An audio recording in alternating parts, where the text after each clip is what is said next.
Movie की शुरुआत में हम एक बहादुर बादशाह को देखते हैं जो कि बिल्कुल ही जवान होता है। सब लोग इस राजा से बहुत प्यार भी करते हैं। इस बादशाह का नाम विलेड होता है। एक दिन ये अपनी सलाहकारों के साथ घूमने के लिए जंगल की तरफ जाता है, जहाँ पर इसे अपने दुश्मन मुल्क के किसी सिपाही का हेलमेट मिलता है, जिसको देखकर यह समझ जाता है कि दुश्मन मुल्क के लोग इसके मुल्क में घुस आए हैं। वो समझ जाता है कि ये हेलमेट किसी जासूस का है और दुश्मन मुल्क कोई ना कोई प्लान बना रहा होगा हमारे मुल्क पर अटैक करने के लिए। और तभी विलेड को शक होता है कि दुश्मन के सिपाही हमारे ही मुल्क में जो सबसे ऊंचा पहाड़ है वहाँ पर यकीनन छुपे हुए हो सकते हैं। और विलेड और उसके साथी सोचते हैं कि हमें अभी से पहाड़ पर जाना चाहिए ताकि अपने दुश्मनों को मार दे और उनका जो भी मैसेज होगा वो वापस उनके बादशाह तक न पहुंच सके। कुछ ही देर बाद वो सभी पहाड़ के अंदर चले जाते हैं ताकि दुश्मनों को ढूंढ कर मारा जा सके। लेकिन तभी वहाँ पर एक वेम्पायर इन सब पर अटैक कर देता है। ये सब वेम्पायर से लड़ने की कोशिश करते हैं, लेकिन वेम्पायर बहुत तेजी से इन सब को कुचल डालता है। विलेड के दोनों साथी यहाँ पर मारे जाते हैं, लेकिन इसकी किस्मत अच्छी थी। वेम्पायर खुद को बचाते हुए थोड़ा पीछे चला जाता है, यानी कि विलेड धूप में आ गया था और वेम्पायर धूप में नहीं आ सकता, इसलिए विलेड की जान बच जाती है और घबराया हुआ बादशाह यानी कि विलेड वापस अपने महल में आ जाता है। वापस पहुँचते ही सबसे पहले विलेड अपने किंगडम के पादरी यानी प्रीस्ट से मिलता है और उसे वेम्पायर के बारे में पूछता है कि वो मोस्टर वहाँ पर कौन था, क्या था। मैंने आज से पहले ऐसी चीज कभी नहीं देखी, प्रीस्ट बताता है। उस पहाड़ में एक मोस्टर रहता है, एक शैतान रहता है जो खून का प्यासा है। तुम्हारे साथियों को उसी ने मारा है और अब तक उनका खून पी लिया होगा।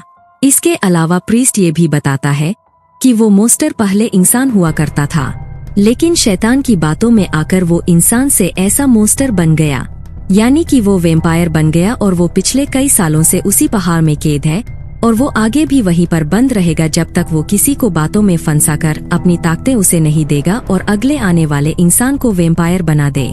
उसी के बाद से वो वहाँ से आजाद हो सकता है, लेकिन आज तक उसको उसकी सोच के मुताबिक कोई इंसान नहीं मिला। फिर सारी बातों को सुनने के बाद विलेड प्रीस्ट को कहता है कि ये बातें तुम्हें किसी और को नहीं बतानी चाहिए, इस बात को सीक्रेट रखना है, क्योंकि अगर लोगों को इस बारे में पता चल गया तो लोग डरने लगेंगे, परेशान होने लगेंगे और कुछ चीजों का मालूम न होना ही अच्छा होता है। फिर हमें दिखाया जाता है कि बादशाह विलेड और उसके साथी और बहुत से लोग आपस में मिलकर महल में खाना खा रहे होते हैं और उसी वक्त इनके दुश्मन मुल्क का एक सिपाही इनके महल में आ जाता है, यानी कि इनके कैसल में आ जाता है। दरअसल दुश्मन मुल्क का नाम तुर्क है। ये वो मुल्क है जो इस वक्त बहुत पावरफुल होता है और ये तमाम छोटे मुल्कों से हर साल कुछ न कुछ अमाउंट कलेक्ट किया करता है, जिसके बदले में वो इन लोगों पर हमला नहीं करता। और इन सब छोटे मुल्कों को, जिसमें विलेड का मुल्क भी शामिल है, इनको तुर्की को हर साल बहुत से पैसे देने पड़ते हैं, सोने के सिक्के, चांदी के सिक्के, ताकि तुर्की जैसी बहुत बड़ी फौज इनके मुल्क पर अटैक न करे। विलेड न चाहते हुए भी उन्हें बहुत से सोने और चांदी के सिक्के दे देता है।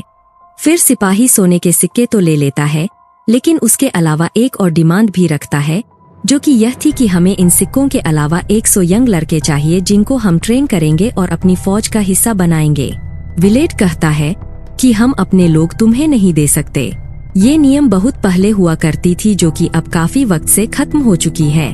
तुम अपने सिक्के लो और यहाँ से चले जाओ। इसके अलावा मैं तुम्हारे बादशाह से खुद बात करूँगा। फिर कुछ दिन के बाद विलेड तुर्की के बादशाह से मिलता है, जिसका नाम मेहमद है। यहाँ पर ये दोनों आपस में बातें कर रहे होते हैं, लेकिन मेहमद इसकी बात नहीं मानता और वो कहता है कि मुझे 1000 लड़के हर हाल में चाहिए, जिसमें तुम्हारे बेटे का नाम भी शामिल है।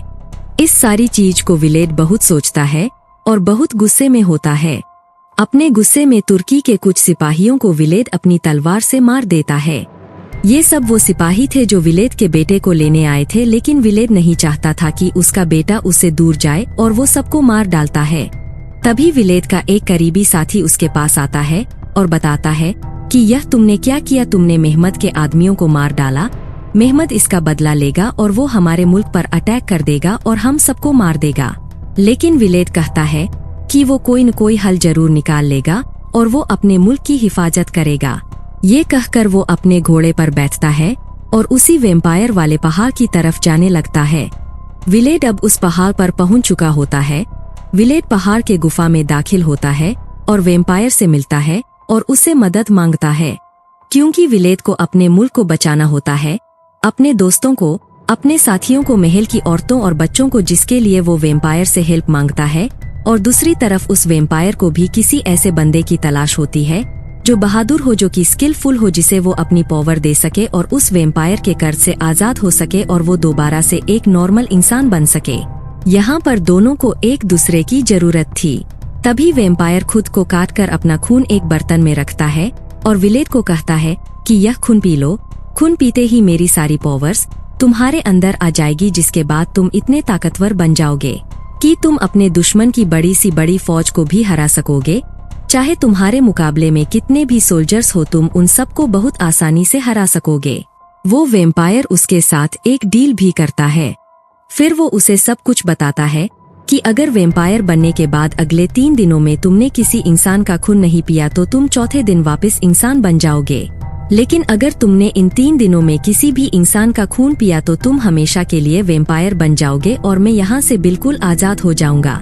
विलेड को अपने मुल्क को बचाने के लिए कुछ भी करना था। वो उसकी डील को भी एक्सेप्ट कर लेता है और उस खून को पी लेता है। खून पीते ही वो वेम्पायर बन जाता है और वहीं पर बेहोश हो जाता है। फिर विलेड को जंगल में होश आता है और वो देखता है कि उसके अंदर बहुत सी पावर आ चुकी है। वो बहुत तेज भागने लगा है। बहुत सी चमगादड़ें यानी कि बेर्स इसका साथ देने लगी है। अब वो किसी को भी बहुत ज्यादा नुकसान पहुंचा सकता है। इसके बाद विलेड अपने महल में वापस आ जाता है और उतनी ही देर में तुर्की के बहुत सारे सोल्जर इसके महल पर अटैक कर देते हैं। इन सब से लड़ने के लिए विलेड अपने महल से अकेला निकलता है और इन सब से लड़ने लगता है। तुर्की की कई हजार सोल्जर्स होते हैं और इन सब से विलेड अपने हाथों की तलवार से अकेले ही लड़ रहा होता है और थोड़ी ही देर में सभी सोल्जर्स को विलेड मार देता है। फिर जब ये वापस अपने महल की तरफ आ रहा होता है तो इसके सभी साथी बहुत हैरान होते हैं कि ये तुमने कैसे किया, और तब विलेड सिर्फ इतना ही कहता है कि इसके बारे में मुझसे कोई कुछ ना पूछे। अब तक विलेड के वेम्पायर होने का सीक्रेट किसी को भी नहीं पता था। कुछ वक्त के बाद तुर्की के बादशाह मेहमद के पास ये मैसेज पहुंच जाता है कि ट्रांसल्वेनियन विलेड के मुल्क ने हमारे हजारों सोल्जर्स को मार डाला है। लेकिन मेहमद कहता है मुझे इससे फर्क नहीं पड़ता। फिर मेहमद कहता है कि लाखों लोगों की फौज तैयार करो और उन पर हमला कर दो और उनको जड़ से उखाड़ दो। ये सब अभी प्लान कर ही रहा होता है कि विलेड तुर्की के मरे हुए सोल्जर्स को इनकी तरफ भेज देता है। मेहमद जब अपने मरे हुए सोल्जर्स को देखते हैं तो और भी ज्यादा गुस्से में आ जाता है और वो ऑर्डर देता है कि फौरन से फौरन वेनिया की तरफ प्रस्थान किया जाए, यानी उनकी तरफ बढ़ा जाए। जबकि दूसरी तरफ विलेड की वाइफ को उसका राज पता चल जाता है। फिर विलेड उसको रिलैक्स होने के लिए कहता है। वो कहता है कि मैं इस कर्ज से आजाद हो सकता हूँ, सिर्फ मुझे 2 दिन और वेट करना है और मुझे किसी इंसान का खून नहीं पीना है। फिर विलेड सब कुछ सेफ रखने के लिए वो अपनी वाइफ और अपने तमाम साथियों को कहता है कि तुम महल से दूर वाले चर्च में चले जाओ। वो ऐसा इसलिए करता है ताकि सब सेफ रह सके, दुश्मनों से भी और विलेड से भी। वो उनको ये भी कहता है कि तुम सब लोग चलो, मैं रात को वहीं पर तुम सबसे मिल लूंगा। वो इनके साथ इसलिए नहीं जाता क्योंकि अभी दिन का वक्त है और वेम्पायर सूरज की रोशनी में नहीं निकल सकते। विलेड के साथी चर्च में जा रहे होते हैं, लेकिन रास्ते में ही तुर्की के कुछ सोल्जर्स इन पर हमला कर देते हैं। इस अटैक की वजह से बहुत से लोग मारे जाते हैं। इतनी ही देर में विलेड भी वहां पर आ जाता है और सबको एक एक करके मारने लगता है और कुछ जो बचे तुर्की के लोग होते हैं। जब वो वापस जाते हैं तो ये खबर आग की तरह फैल जाती है कि विलेड एक शैतान है, वेम्पायर है और उसको हराना बिल्कुल नामुमकिन है। उसको हराया बिल्कुल भी नहीं जा सकता। ये सब सुनते ही तुर्की की फौज में डर बैठ जाता है और वो विलेड का मुकाबला नहीं करना चाहते। लेकिन मेहमद जानता था अगर उसकी फौज का मोरल डाउन हुआ तो वो कभी जंग नहीं जीत सकते। उनके डर को खत्म करने के लिए मेहमद अपनी फौज की आंखों पर पट्टी लगा देता है ताकि ना तो वो उसे देखे और ना उनके दिल में कोई डर आए, और अपने सिपाहियों को जंग के लिए भेज देता है। तभी इधर विलेड का सीक्रेट चर्च में पता चल जाता है और आहिस्ता आहिस्ता उसके अपने ही लोगों को पता चल जाता है कि विलेड एक वेम्पायर बन चुका है, जिस वजह से सब लोग इससे नफरत करने लगते हैं। और उसको बंद कमरे में भेजकर आग लगा देते हैं और उसको मारने की कोशिश करते हैं, इसलिए कि विलेड एक वैम्पायर है। उसे आग का असर नहीं होता और वो अपने जख्मों को झेल कर बाहर आ जाता है और वो अपने ही लोगों पर गुस्सा होने लगता है और कहता कि मैंने तुम लोगों के लिए ऐसी लाइफ को चुना, तुम्हारे हिफाजत के लिए वैम्पायर बना, तुम लोगों के लिए मुझे अपनी फैमिली को छोड़ना पड़ा और तुम लोग मेरे साथ ऐसा कर रहे हो। फिर विलेड की वाइफ उसके पास आती है और उसके गुस्से को ठंडा करती है और उसे कहती है कि रिलैक्स हो जाओ, सब ठीक हो जाएगा। लेकिन बातों ही बातों में काफी देर हो जाती है और दुश्मन तुर्की यानी मेहमत के सोल्जर्स इनके मुल्क के अंदर दाखिल हो जाते हैं। सिपाही इनके कैसल के बिल्कुल करीब पहुंच जाते हैं। विलेड जानता है कि उसके पास इतने सिपाही नहीं है कि वो इतनी बड़ी फौज का मुकाबला कर सके। उसी चर्च में काफी ज्यादा बेयर्स भी होती है। विलेड अपनी पावर के साथ उन बेयर्स को अपने कंट्रोल में करता है और दुश्मन की फौज पर बेयर से हमला करवा देता है।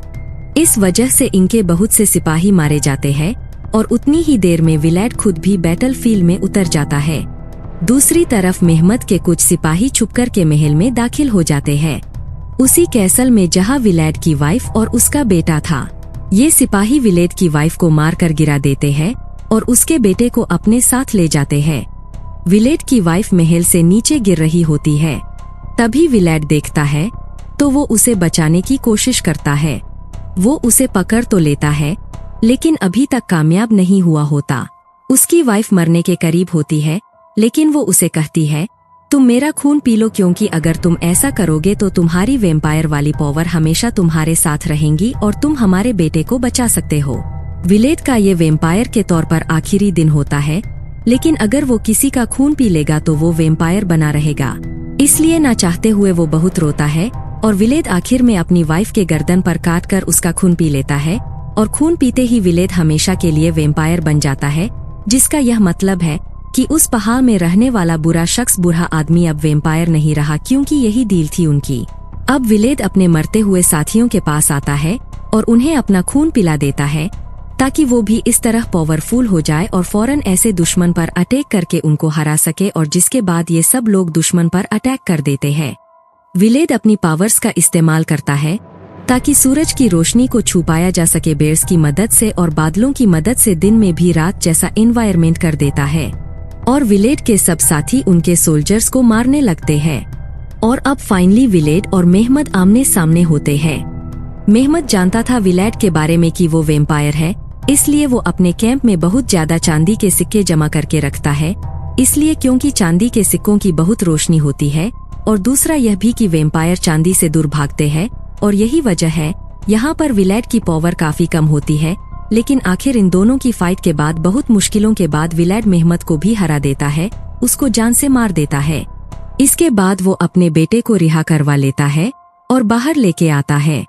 विलेड अपने साथियों से पूछता है कि कितने लोग बाकी रह गए हैं। साथी कहते हैं कोई भी नहीं है, सिर्फ तुम्हारे बेटे के अलावा, यानी इसके साथी विलेड के बेटे को भी मारना चाहते हैं और उसका खून पीना चाहते हैं, क्योंकि विलेड के साथी अब वैम्पायर बन चुके थे और विलेड ने ही यह गलती की इसका एक साथी उसके बेटे को मारने के लिए आगे बढ़ता है। तो विलेड अपने ही साथी को नेजे पर चढ़ाकर बुरी तरीके से मार देता है, जिसको देखकर सब लोग डर जाते हैं और थोड़ा पीछे ही रहते हैं।